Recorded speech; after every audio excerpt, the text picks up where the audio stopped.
Baik, Assalamualaikum warahmatullahi wabarakatuh. Selamat pagi teman-teman semua. Salam sejahtera bagi kita semua. Tapi pun kami dari kelas 1C dengan mata kuliah kewarganegaraan akan mempresentasikan analisis urgensi integrasi nasional. Sebelumnya, izin memperkenalkan diri. Nama saya Muhammad Farari Billah, NPM saya 24783087, dan di sebelah kanan saya ada kawan saya. Nama saya Raditya Madani, NPM 24783094. Dan saya Iko Mangari Wijaya Saputra, NPM 24783080. Nah, di sini kami akan mempresentasikan untuk materi yaitu analisis urgensi integrasi nasional. Sebelumnya, apa sih integrasi nasional itu? Jadi, integrasi nasional adalah proses penyatuan berbagai elemen bangsa menuju dalam satu persatuan dan kesatuan.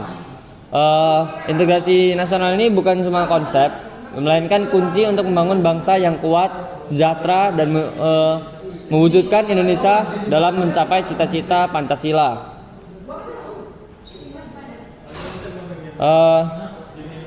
Integrasi nasional adalah proses menyatukan berbagai unsur bangsa seperti suku, agama, ras, golongan, dan kepercayaan menjadi satu kesatuan yang utuh, harmonis, toleransi, dan saling menghormati. Dalam integrasi nasional ini terdapat berbagai aspek penting yang harus kita penuhi. Salah satunya yaitu kesadaran nasional.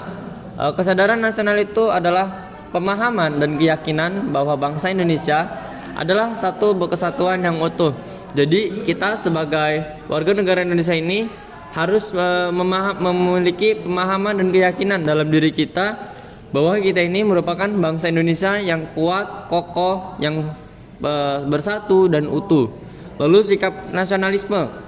Sikap nasionalisme itu adalah perilaku yang mencerminkan rasa cinta tanah air kita. Jadi kita harus sebagai warga masyarakat Indonesia terutamanya harus mencerminkan rasa cinta tanah air, cinta kepada tanah air kita. Lalu kita juga harus toleransi terhadap orang-orang di sekitar kita dan juga saling menghormati antar satu sama lain. Dan selanjutnya adalah hal-hal aspek penting yang dibutuhkan dalam integrasi nasional ini, yaitu lembaga nasional. Tentunya karena ini merupakan suatu hal yang bersifat nasional dan bersifat tingkatnya nasional, harus ada lembaga atau organisasi yang menjadi wadah untuk memperkuat persatuan dan kesatuan bangsa. Contohnya MPR, Majelis Permusyawaratan Rakyat, Dewan Perwakilan Rakyat, dan pemerintah pusat. Ini merupakan lembaga yang sangat penting dalam membantu kita mewujudkan integrasi nasional. Nah, dari tadi saya sudah menjelaskan terkait apa itu integrasi nasional, tapi kita belum mengetahui nih apa sih pentingnya integrasi nasional bagi negara kita. Jadi integrasi nasional ini memiliki peran yang penting banget dalam menjaga persatuan dan kesatuan bangsa sehingga dapat terhindar dari konflik dan perpecahan. Salah satu beberapa pentingnya integrasi nasional itu salah satunya adalah keamanan nasional. Dengan kita mengimplementasikan integrasi nasional, otomatis kita akan menjadi bangsa yang bersatu, bangsa yang saling mempercayai, sehingga kita ini akan lebih kuat. Jadi kita akan menjamin keamanan nasional kita sehingga kita dalam berkehidupan kebangsaan itu menghindari kondisi konflik dan lain-lain sebagainya. Lalu selanjutnya juga ketahanan nasional kita akan semakin kuat dalam menghadapi berbagai ancaman dan tantangan dari dunia luar, baik itu ancaman globalisasi, ancaman budaya asing, dan ancaman-ancaman lainnya yang dapat merusak persatuan dan kesatuan bangsa. Dan yang ketiga adalah kemajuan bangsa. Karena kita bersatu dan kita saling mempercayai dalam hal integrasi nasional ini, kemajuan bangsa Indonesia ini akan sangat pesat, akan menjadi sangat kencang dalam pembangunan bangsa dan juga dalam mencapai cita-cita yang diciptakan oleh bangsa kita. Selanjutnya, materi kedua dan ketiga akan dijelaskan oleh rekan saya Radit. Oke, selanjutnya ada faktor-faktor yang mempengaruhi integrasi. Jadi, ada beberapa faktor yang mempengaruhi integrasi nasional, baik faktor internal maupun eksternal. Dan ini beberapa contohnya. Yang pertama ada faktor internal. Jadi faktor internal meliputi kondisi sosial, ekonomi, politik dan dan budaya di dalam negeri kita. Selanjutnya ada faktor eksternal. Jadi faktor eksternal adalah hubungan internasional, pengaruh globalisasi dan perkembangan teknologi. Selanjutnya ada faktor psikologis. Nah, faktor psikologis ini mencakup rasa nasionalisme, patriotisme, dan toleransi antar warga atau antar rakyat. Selanjutnya, jadi kita dalam mewujudkan integrasi nasional, kita memiliki beberapa tantangan. Salah satunya diskriminasi. Nah, jadi diskriminasi di negeri kita berdasarkan suku, agama, atau ras dan golongan masing-masing dapat memicu perpecahan sendiri di negeri kita. Selanjutnya, konflik horizontal. Konflik horizontal sendiri dapat terjadi akibat perbedaan seperti agama, suku, atau kepentingan pribadi. Selanjutnya ada kesenjangan sosial. Nah, kesenjangan sosial ekonomi dapat memicu ketidakadilan dan rasa ketidakpuasan terhadap antar warga. Selanjutnya peran pemerintah dan masyarakat. Nah, apa sih peran pemerintah dan masyarakat? Yang pertama, dalam pemerintah memiliki peran dan menciptakan kebijakan dan program yang mendukung integrasi nasional. Selanjutnya, peran masyarakat. Masyarakat memiliki peran dalam menanamkan nilai-nilai persatuan dan kesatuan di negeri kita. Selanjutnya, ada organisasi masyarakat. Organisasi masyarakat dapat berperan dalam memperkuat rasa kebersamaan. Untuk selanjutnya akan dijelaskan oleh rekan saya yaitu Ikomang. Selanjutnya yaitu ada implementasi integrasi nasional. Implementasi nasional diwujudkan dalam berbagai sektor kehidupan seperti pendidikan, politik, ekonomi, dan budaya. Dalam sektor pendidikan ada menanamkan nilai-nilai nasionalisme dan toleransi. Dan dalam sektor politik juga ada membangun sistem politik yang demokratis dan berkeadilan. Sedangkan selanjutnya itu sektor ekonomi mempersempit kesenjangan sosial, ekonomi, dan menciptakan lapangan kerja. Dan saja itu sektor budaya melestarikan dan mengembangkan budaya lokal. Dan selanjutnya itu dampak positif integrasi nasional. Integrasi nasional membawa dampak positif bagi kemajuan bangsa seperti kita meningkatkan rasa persatuan, kesatuan, dan Bhinneka Tunggal Ika. Selanjutnya itu peningkatan ekonomi.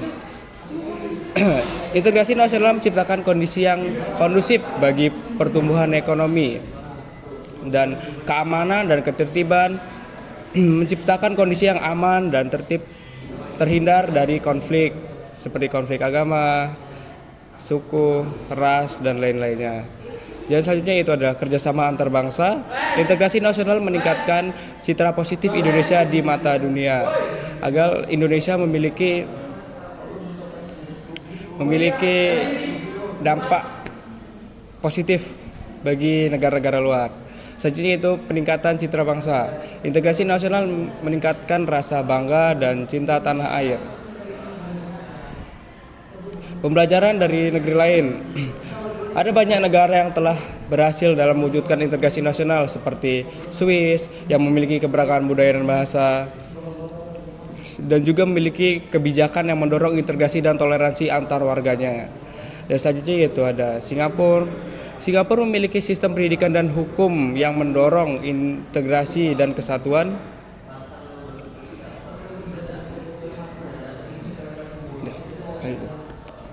Nah, itu adalah penjelasan yang telah disampaikan oleh rekan saya yaitu Ikomang dan juga Radit. Selanjutnya kita akan mengulas kembali terkait agensi integrasi nasional ini. Jadi berdasarkan penjelasan yang telah dijelaskan oleh rekan-rekan saya, integrasi nasional ini merupakan hal yang sangat dibutuhkan oleh bangsa Indonesia karena integrasi nasional ini dapat menciptakan yaitu kesadaran nasional, sikap nasionalisme, dan juga memperkuat dan mempererat lembaga di tingkat nasional kita. Integrasi nasional ini memiliki keuntungan-keuntungan tersendiri bagi bangsa yang telah melaksanakannya. Contohnya yang tadi sudah dijelaskan yaitu keamanan bangsa, ketahanan bangsa, dan kemajuan bangsa. Di mana tiga aspek ini merupakan aspek yang sangat penting dalam berdirinya sebuah negara. Jika negara itu tidak aman, maka rakyatnya pun akan merasa tidak aman. Dan ketika rakyat merasa tidak aman, maka perpecahan dan keributan, konflik akan terjadi di mana-mana. Selanjutnya adalah ketahanan nasional. Ketahanan nasional ini merupakan hal yang harus kita perkuat dan kita pertahankan, karena sebagaimana kita tahu bahwa sebelumnya bangsa kita merupakan bangsa yang telah dijajah sangat lama. Para pahlawan dan pendahulu kita sudah sangat berjuang untuk memerdekakan kita. Untuk itu kita sebagai penerus harus bisa mempertahankan ketahanan nasional kita. Jangan sampai negara yang sudah merdeka dan sudah makmur ini sampai dijajah ataupun direbut oleh negara lain karena ketahanannya yang lemah. Dan juga kemajuan bangsa. Indonesia memiliki cita-citanya yang tertuang dalam Pancasila dan sebagai pedoman berkehidupan kebangsa. Jadi kita harus mengejar cita-cita bangsa Indonesia tersebut yang tertuang dalam Pancasila dan nilai-nilai Pancasila dan juga nilai Undang-Undang Dasar. Dan karena integrasi nasional ini dapat meningkatkan kemajuan bangsa kita, jadi kita harus melaksanakannya karena ini akan sangat akan membantu kita dalam mewujudkan cita-cita bangsa. Namun berdasarkan dari penjelasan tadi, ada sangat banyak faktor-faktor yang mempengaruhi integrasi nasional ini, baik faktor internal, eksternal, dan psikologis. Internal itu ya dari kita sendiri sebagai masyarakatnya dalam melaksanakan ini. Jadi ada faktor sosial, ekonomi, dan budaya dalam negeri. Lalu ada eksternal dan psikologis. Dalam mewujudkan integrasi nasional ini tadi sudah dijelaskan oleh rekan saya, kita memiliki tantangan-tantangan yang sangat kita hadapi saat ini. Ada berapa tantangan, Saudara Dika? Ada tiga tantangan, yaitu pertama diskriminasi, selanjutnya ada konflik horizontal dan kesenjangan sosial. Nah, yang disebutkan oleh Saudara Dika tadi itu merupakan Saudara Radit itu merupakan Saudara Radit merupakan tantangan utama yang kita hadapi saat ini, di mana diskriminasi ini masih menjadi penyakit, masih menjadi tantangan baik di tingkat nasional maupun di tingkat organisasi kecil sekalipun. Di mana diskriminasi suku, agama, ras, dan golongan ini dapat memicu perpecahan. Di sini saya memiliki contoh bahwa rekan saya ini yang dia beragama minoritas, dia sering mendapatkan diskriminasi karena agama dia minoritas. Namun itu karena dia memiliki tidak baperan, mungkin tidak akan menimbulkan perpecahan. Namun jika ini terjadi pada orang-orang yang selain Komang, mungkin saja dapat menimbulkan perpecahan dan kerusuhan antar agama contohnya. Lalu suku dan ras juga dapat merupakan target utama dalam diskriminasi tersebut. Selanjutnya adalah konflik horizontal. Seperti yang kita tahu, konflik horizontal itu merupakan konflik yang setara. Maksudnya setara itu dia bukan dari tingkat yang tinggi ke tingkat rendah, merupakan tapi antar tingkat yang sama. Contohnya antar agama, antar suku, atau antar kepentingan pribadi dan kepentingan politik. Karena konflik-konflik ini merupakan konflik yang mungkin dinilai kecil, namun lama-kelamaan konflik ini akan membesar dan memperparah dari persatuan dan kesatuan di negara kita. Selanjutnya ada kesenjangan sosial. Seperti yang kita ketahui bahwa negara Indonesia ini merupakan negara yang sangat banyak jumlah penduduknya ya. Jadi ya sosialnya pun berbeda-beda. Itu merupakan salah satu tantangan yang harus kita hadapi.